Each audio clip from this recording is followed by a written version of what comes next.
আমরা যদি সতর্ক থাকি, বাংলাদেশে এবারে প্রায় ৩১,৫৪৬টি পূজা মণ্ডপে পূজা হতে যাচ্ছে।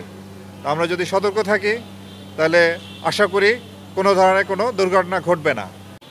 আমরা জানি আমাদের দেশে কিছু কাপুরুষ, অসুস্থ মন মানসিকতার কিছু লোক আছে যারা এই ছোটোখাটো ঘটনাগুলি ঘটায়।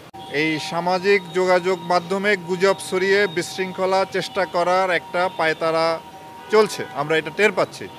তো আমাদের আইসিটি বিভাগ সহ সবগুলি আইন শৃঙ্খলা রক্ষাকারী বাহিনী এই ব্যাপারে সতর্ক আছি। আমরা সোশ্যাল মিডিয়ার এগুলাকে মনিটর করতেছি এবং এগুলি আমাদের নজরে আসার সাথে সাথে তাৎক্ষণিক ব্যবস্থা নিচ্ছি।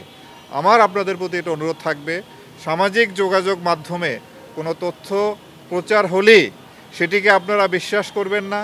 আপনারা যদি এই ধরনের একটা কিছু জানতে পারেন, আইন শৃঙ্খলা রক্ষাকারী বাহিনীকে অবহিত করবেন, তারা তাৎক্ষণিকভাবে এটা ভেরিফাই করে যেই পোস্টটি করেছে সেটি যদি সত্য হয় তবে যাদের বিরুদ্ধে এই অভিযোগ তাদের বিরুদ্ধে আইনানুগ ব্যবস্থা নেওয়া হবে, এবং কেউ যদি উদ্দেশ্যমূলকভাবে একটা বিশৃঙ্খলা তৈরির জন্য যদি কেউ এই ধরনের সামাজিক মাধ্যমে যদি ব্যবহার করে তাহলে তার বিরুদ্ধে ব্যবস্থা নেওয়া হবে।